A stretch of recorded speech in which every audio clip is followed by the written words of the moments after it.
What's up, gatekeepers? Welcome back to another episode of the Mental Training Revolution. So, today I'm going to talk about a little experience I had, and I love to kind of test myself in these little loss of ego experiments. But kind of what happened today is, my mom needed help with weed whacking, and we were already getting help from Connor and Kate.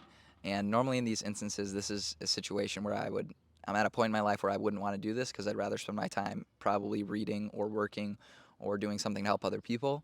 But that's because that's what I want, right? And so a big thing I'm trying to focus on personally is loss of ego, because the more I lose my ego, the more I'm actually going to fill myself and help more people and be more selfless in those situations. And the more I lose my ego, the more compassionate I become, and the more I truly care for others. And so what I'm trying to get to is the point where I care about other people, not to make myself feel good because it's still an ego thing, but to the point where it's genuine because you truly care about that person. So I would call that a loss of ego activity. I'm purposely putting myself in situations that I don't want to do just to practice losing that ego, and fighting against the thinking mind that is like, no, I should be spending this time reading. That's kind of the whole point of why I want to do it. But I had this crazy realization while I was doing it. And so I talk a lot about, money and the illusions of things that we chase material-wise. And it's super easy to say that when we have a successful business like CTG and I have a ton of time to philosophize and read and learn. It's so easy to talk about how money isn't as important as we think it is. I totally get that. And I just want to put it out there. I'm never saying nothing is not needed. I'm just saying that a relationship with them needs to change. So we need to, for an example, yes, we do need to have financial freedom, but once we get to that point, more isn't going to make us happy. That's kind of where I'm trying to get at. And so what I realize is that everyone's struggling because they're always trying to find, something they're super passionate about, they love to do. They don't even consider it work, which it is great. It is possible to get to that point, because I'm definitely at that point, I feel like. But it's not about finding that new thing that you really enjoy. It's about changing your relationship with everything you do first. And so what I mean by this is you want to get to a point where you can do any task and still enjoy it. Okay? Because then you're going to be building yourself forever whatever you want to be passionate about. Because if you still don't change your relationship with what you don't enjoy, okay, that's still going to seep into what you do care about and what you do enjoy. And so what I mean by this is when I did that loss of ego activity, I meticulously picked the weeds for an hour and a half. Um, I really tried to focus on building my awareness, building my patience, building my loss of ego, not listening to that voice in my head. It's like, you could be reading right now. Why did you do this? Stuff like that. But I realized while I was doing it, this is why so many people struggle, is because they're always focused on what they could be doing or what's outside the present moment. And you can enjoy any task that you do, right? And I truly believe that nothing has to go right externally, but someone could still, enjoy themselves or live a happy life, because happiness and well-being comes from within, right? Because everything we experience is through our mind. So we have reality, like I've talked about in a previous episode, and we have the interpretation of reality. Okay, that interpretation is what brings about well-being, sadness, happiness, and that is all made through the mind. Okay, and so it's about changing those thought patterns, those habits, those neural habits, into your relationship with whatever the external is, to a point where it's free from that relationship. So what that means is we're not trying to hold on to things we like, or we're not trying to push away things we don't like. We step off that hamster wheel and we say, whatever life throws at me, I'm going to enjoy. I'm going to change my relationship with it so I find things that I can take away from it that makes me enjoy it.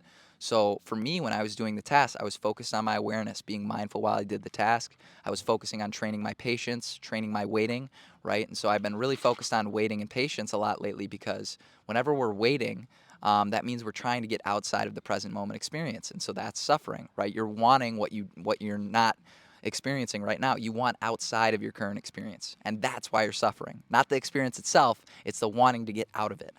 And so what I realize is we need to start training to change the relationship with the actions we take. We don't need to find some job that is absolutely unbelievable and every day we wake up jumping out of bed because our life is so amazing with the work we do.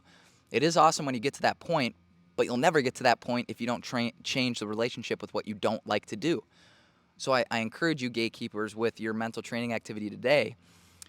Well, one, doing loss of ego activities are great for you. So when you feel that ego being like, I want to do something else, but here I could help help someone, that's a great opportunity to start training yourself and building that loss of ego. But what we can take today is changing your relationship with what you don't like to do. So I encourage you this week, every single day. I would start with something a really, really small amount of time, because remember, short, daily, consistent work is going to grow us fastest. Start with a really, really small amount of time, maybe 5 minutes, whatever it is, just a small task that you hate doing. Okay? And I want you to find something to take away from this, make some meaning of how you can enjoy this. So an example could be the dishes. I despise the dishes, if I'm being perfectly honest. You can ask my girlfriend. I do not like to do them. But it's a great opportunity for me to change my relationship with what I don't like to do. So I can train my awareness through this. I can train my aversion to not wanting to do something. Okay, and that's what I can take away. That's very valuable to me, right? I'm training my character, my virtues, what matters, and that's making me a better person, and that makes the action something I enjoy. And so, as you can kind of see where I'm going with this, we need to change our relationship with things we don't like to do. We truly can enjoy all, because the reality is the same out there for everybody. It's our interpretation within our mind that causes us to suffer. So when we're wanting outside of what that activity is, or outside the present moment, when we're mowing the lawn and we wish we were playing video games or something else, that's an opportunity to learn how to change your relationship with action to enjoy whatever you are doing. So I encourage you, gatekeepers, find a small task every single day this week. Do something you do not like to do. Watch your brain while you do it, and find something to take away from it. Find something to train your character so you can become the best version of yourself. So just remember, gatekeepers, it's not about finding something you're extremely passionate about and jumping out of bed to go do. It's about changing your relationship with the action you don't want to do, and find how you can train your character to get to that best version of yourself. And as always, gatekeepers, some of the stuff I talk about is super, super complicated. If you have any questions, just email me, coachjack@ctghoops.com, or text me, 608-201-7384, and I will answer any of you listeners out there. We're about to break over 1,000 listeners, which is crazy because we just started the podcast. So I'm super excited for where this is going. Please share, and let's change the happiness of you and everyone you know, and truly just trying to help other people. And this is going to be super excited for this, and let's keep it rolling. Peace.